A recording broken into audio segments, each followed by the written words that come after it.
வியூசெட் நேயர்கள் அனைவருக்கும் வணக்கம்.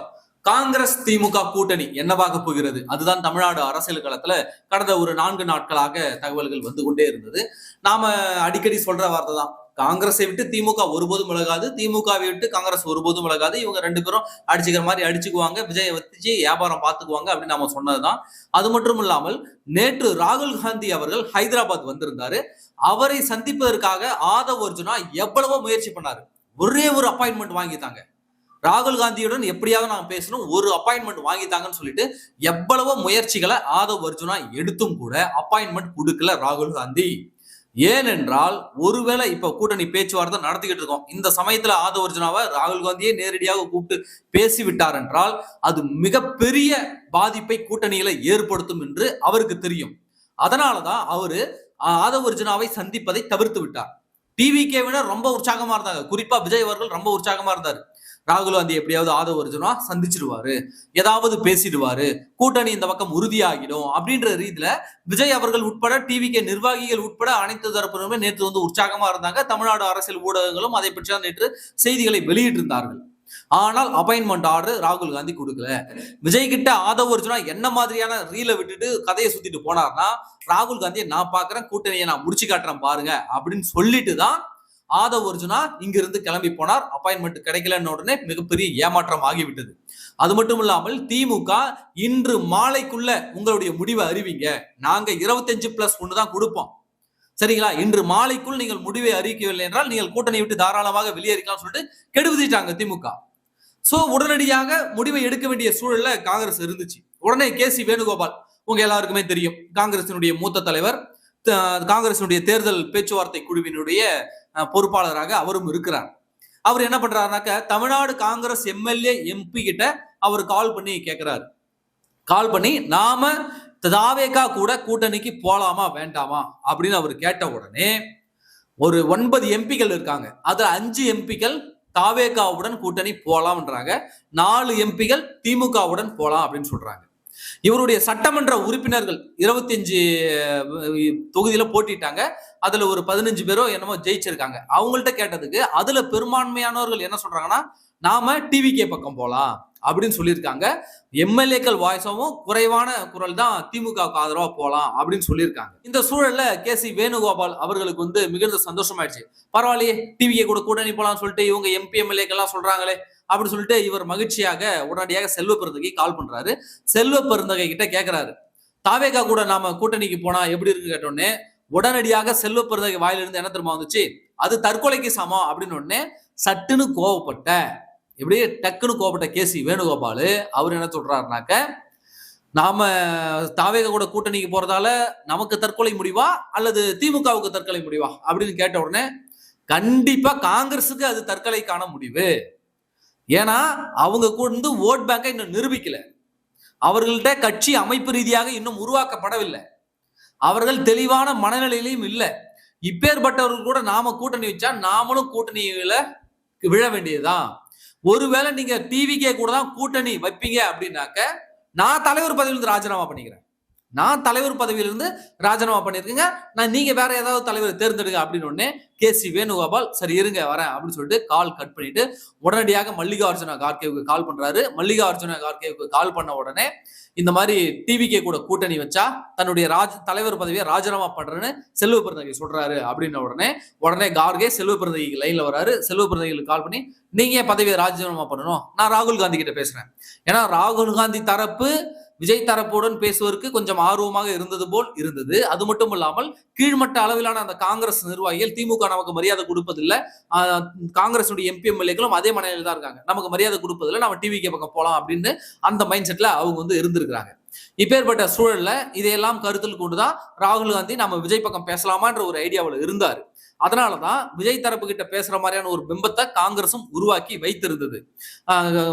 Chris Chodankar, KC. வேணுகோபால் இவங்களாம் அந்த பேட்டியில தனியார் தொலைக்காட்சிக்கு அளித்த பேட்டிகளை இவங்க என்ன சொல்லியிருப்பாங்கன்னாக்க, தாவேகா தவிர்க்க முடியாத சக்தி, எங்களுடைய தேவை தாவேகாவுக்கு இருக்கு அப்படின்ற மாதிரிலாம் பேட்டி கொடுத்திருப்பாங்க. அதற்கு காரணம் இதுதான். ஆனா ஃபீல்டு கலை யதார்த்தம் என்ன என்பது செல்வ பெருந்தகை தெரிஞ்சிருக்கு.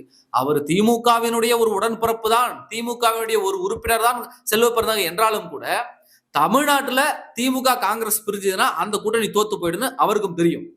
அதெல்லாம் அவர் இப்படி சொல்லியிருக்காரு. உடனே மல்லிகார்ஜுன கார்கே வந்து நான் ராகுல் காந்தி கிட்ட பேசுறேன் அப்படின்னு சொன்ன உடனே ராகுல் காந்தியை பெங்களூர்ல சந்திச்சு மல்லிகார்ஜுன கார்கே விரிவாக விளக்கி இருக்கிறார். இந்த மாதிரி டிவிகே கூட போற முடிவு என்பது வந்து நீங்க கட்சி தொண்டர்கள் வேணா ஒரு கோவத்துல திமுக மேல இருக்கிற கோவத்துல இப்படி சொல்லலாம். ஆனால் தேர்தலில் இது எந்த மாதிரி எதிரொலிக்கணும் நீங்க யோசிச்சு பாத்துங்க. இந்திய அளவிலான கூட்டணியை நாம உடைக்கணுமா? திமுகவுடன் கூட்டணியை உடைச்சா இந்தியா கூட்டணி உடையும். அது மட்டும் இல்லாம இங்க வாக்கு வங்கியே இல்லாத கட்டமைப்பு இல்லாத டிவிகேவை நம்பி நம்ம போகணுமா களத்துலன்னு சொல்லி அவர் எக்ஸ்பிளைன் பண்ண. அப்புறம் ராகுல் காந்தி வந்து சிதம்பரத்திட்ட சொல்லி ஸ்டாலின் கிட்ட பேசுங்க அப்படின்னு சொல்லி இருக்கிறாரு. சிதம்பரம் மு.க. ஸ்டாலினை அவருடைய இல்லத்தில் சந்தித்திருக்கிறார். இதுல காங்கிரஸ் 39 இடங்கள் இருக்குல்ல, 39 இடங்கள் தாங்கன்னு கேட்கறாங்க. ஆனா திமுக 25+1 அதுலயே தான் குறியா இருக்கிறாங்க. அதை தவிர ஒண்ணு கூட நான் தாண்ட மாட்டேன் கட் அண்ட் ரைட்டா சொல்றாங்க. காங்கிரஸ் இறங்கி வருவதற்கான வாய்ப்பு இருக்கிறது. ஃபைனலா 30+1 முடிவதற்கான வாய்ப்பு இருக்கு. 25 தொகுதி போன தடவை கொடுத்தாங்க, இப்ப 5 சேர்த்து. ஏன்னா இவ்வளவு கத்திருக்காங்க, இவ்வளவு கஷ்டப்பட்டு இருக்காங்க, இவ்வளவு கதறி இருக்கிறாங்க. அப்ப இதுக்கெல்லாம் ஒரு 5 தொகுதி சேர்த்து 30+1 கொடுப்பதற்கு திமுக கொடுப்பதற்கு வாய்ப்பு இருக்கிறது. அது மட்டும் இல்லாமல் இன்றைக்கு செல்வ பெருந்தகையினுடைய மகளினுடைய நிச்சயதார்த்த விழாவில் மு.க. ஸ்டாலின் முதலமைச்சர் கலந்து கொள்ள இருக்கிறார். அமைச்சர்கள் எல்லாம் கலந்து கொள்ள இருக்கிறாங்க. திமுகவுக்கும் செல்வ பெருந்தகைக்கும் இருக்கக்கூடிய நெருக்கம் என்னன்னு தெரியும்.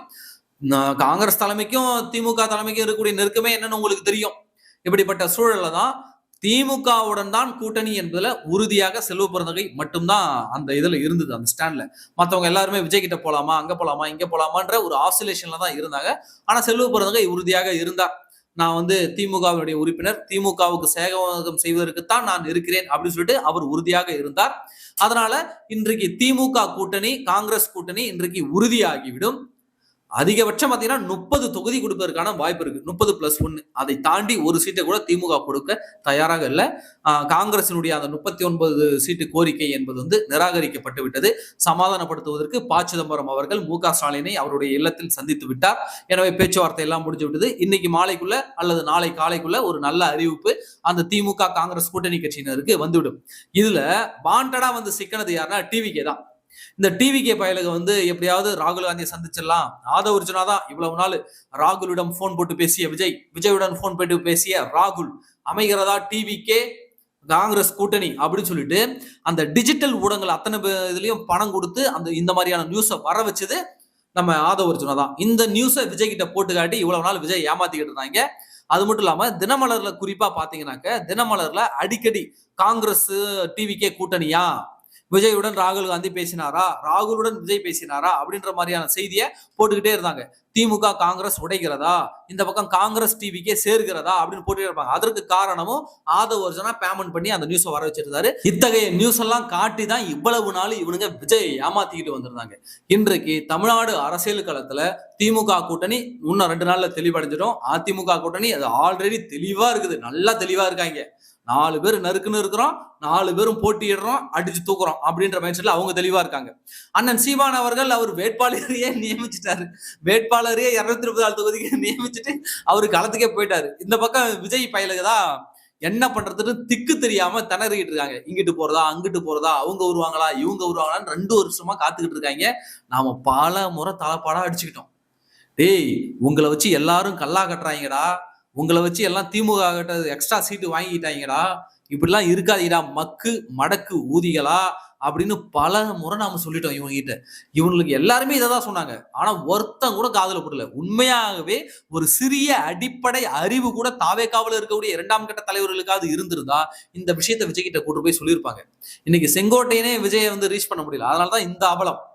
அரசியல் தெரிஞ்ச ஒரே நபர் செங்கோட்டையன் தான். அந்த செங்கோட்டையனே விஜய் போய் ரீச் பண்ண வைக்க முடியாததால, விஜய் கிட்ட பேச முடியாததால இன்றைக்கு வந்து அப்படியே தறிகிட்டு போய் திரிகிறார்கள் டிவிகே தம்பியினர். அந்த மாதிரி தறிகிட்டு திரிவதால் தான் விஜயினுடைய சொந்த மனைவி 27 ஆண்டு காலம் கூட வாழ்ந்த மனைவியே இன்னைக்கு போட்டு கடிச்சு குதறிக்கிட்டு இருக்காங்க இந்த டிவிகே தம்பிகள்.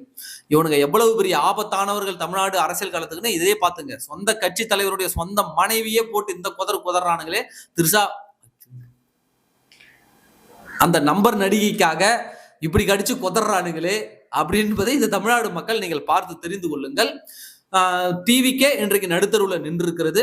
அரசனை நம்பி புருஷனை கைவிட்ட கதையாக. நாங்கன்னா 40 சீட்டு 50 சீட்டுக்கான கட்சி ஆரம்பிச்சோம் அப்படின்னு ஆதவ் அர்ஜுனா பேசினார்ல. ஆதவ் அர்ஜுனா யாரை சுட்டி காட்டி பேசினார்? அதிமுகவை சுட்டி காட்டி பேசினார். ஏன்னா இவனுங்க அதிமுக கூட ஆரம்பத்துல கூட்டணிக்கு முதல்ல அதிமுக தான் பேசினாங்க. அது எங்களுக்கு நல்லா தெரியும். நாங்க நிறைய நிர்வாகிகள்கிட்ட கேட்டுட்டோம், நல்லா தெரியும். அதிமுக கிட்ட தான் இவங்க கூட்டணி பேசினாங்க. அதிமுக 40 சீட்டு தர்றதுக்கு தயாரா இருந்துச்சு. 40 சீட்டு தரோம் உங்களுக்கு, அவ்வளவுதான் அப்படின்னு அதிமுக தயாராக இருந்தது. ஆனா இவனுக்கு என்ன பண்ணிட்டானுங்கன்னா, 2 வருஷம் சிஎம் கொடு, 80 சீட்டை கொடுன்னு அதிமுக பார்த்துச்சு. டேய் யாரா நீங்களா, எங்க இருந்துடா வந்தீங்க, இவனுங்க வேலைக்கு ஆக மாட்டானுங்க, எடு வண்டின்னு சொல்லிட்டு நேரா எடப்பாடி பழனிசாமி டெல்லி போனாரு. யோ கூட்டணிக்கு வாங்கயா அப்படின்னாரு. முடிஞ்சு போச்சு.